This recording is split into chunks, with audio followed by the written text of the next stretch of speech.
The evolution of Jamie Foxx and Katie Holmes' mysterious relationship. Slowly but surely, Katie Holmes and Jamie Foxx are emerging from their relationship cocoon. The level of privacy that these two decided to operate on marked a whole new chapter in the never-to-be-finished book of how celebrities come together and become couples. Their decision to hide in plain sight and deny for almost 4 years, making perfect sense sometimes and no sense at all at others.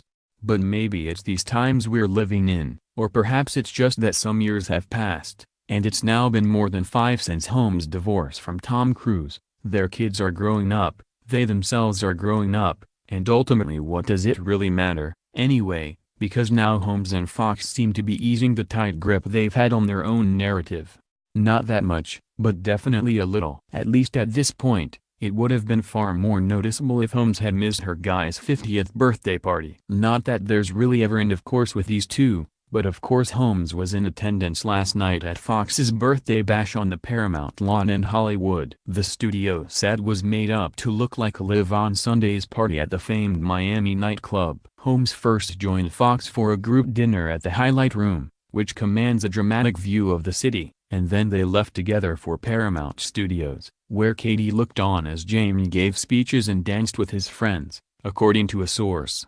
Another insider told E! News, she seemed like she was in a great mood. Katie wasn't going to miss this night. Birthday celebrations have been more of a constant for the pair, whose sporadic sightings together have otherwise had very little rhyme or reason as far as timing goes. Their birthdays also happen to be just 5 days apart. Foxx is on December 13 and Holmes on December 15. In 2015, just a couple of months after Holmes reportedly donned a wig to up the chances of meet-up with Foxx in New York being incognito, it was a valiant effort. She joined several of Foxx's pals in throwing him a party for the Oscar winner's 48th birthday at Manhattan restaurant Le Bel Bouquet. And last December, once again after another year of non-committal public behavior, they reportedly went to Mexico on vacation together. So their priorities seem to have been in order for some time as far as what they expect from each other, regardless of how little they've wanted to crack open their inner circle and let the world in.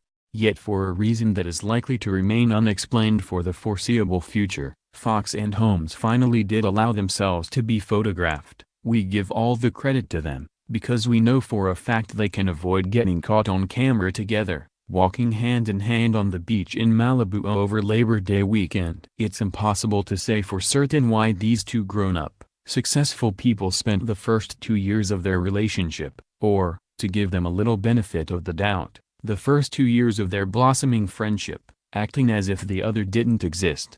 Taking it slow, that's understandable. Holmes' daughter, Suri, was only 6 when her parents split up. She's 11 now, an easier age to have more serious mother-daughter chats with. Holmes and Foxx seemed to have met in the first place through Cruise, who co-starred with Foxx in the 2004 thriller Collateral. That was a couple of years before Cruise and Holmes burst on the scene as a couple with a proverbial brass band's worth of fanfare, but they were all photographed together on the sidelines at a football game in 2006. Holmes and Cruise divorced in June 2012, accompanied by stories of an ironclad prenup and no post-split analysis of what went wrong whatsoever. As agreed upon in the prenup, perhaps. Rumors of Foxx and Holmes' romantic association commenced in August 2013, when they both danced on stage at a charity event in the Hamptons, arms casually but comfortably slung around each other's shoulders. Foxx maintained that they were just friends whenever asked,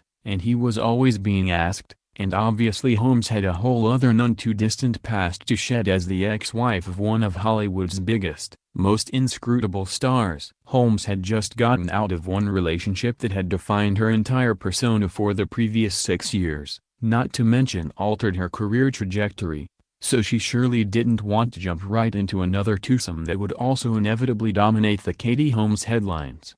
She couldn't help that even just a rumored relationship would serve the same effect. But she stood her ground and ultimately, when she got into the single-parenting groove with Suri, sat down for interviews and attended events, became the first ever celebrity face of Bobby Brown, returned to acting and directed her first film. At the end of the day it was just about her. But now, as we said, some time has gone by. Foxx has kept himself pretty busy over the years, dividing his time between movies. His most recent was the hit Baby Driver, and music. He released his fifth studio album, Hollywood, A Story of a Dozen Roses in 2015, and earlier this year joined Barbra Streisand on stage for a duet that was featured in her Netflix concert film The Music, The Memories, The Magic. As for the personal stuff, his now 23-year-old daughter Corinne was Ms. Golden Globe last year, and his younger daughter Annalise turned 8 in August. And though Katy still ducked when the cameras found her en route from one Fox birthday party location to another last night, they've come a long way from that first spotlit dance, while surrounded other people. Over the past 4 years they've evolved from 100% not true and quite hilarious to just friends to not about to run off and make some serious commitment to Holmes, telling the New York Times a year ago, "No, I'm not married, but thank you for asking." A source told E! News in August that the couple, while they had no plans to ever talk about their relationship, remained really happy. And, incidentally, that their relationship is easy. See, carefully coordinating arrival times and steering clear of sneaky camera phones and making sure you only share your relationship status with the most trustworthy people imaginable may seem like a pain. A lot of effort to put into what could just turn into a regular, red carpet walking relationship tomorrow if they so desired. But doing it this way has worked for them. And while they don't seem to mind so much anymore about you knowing that they enjoy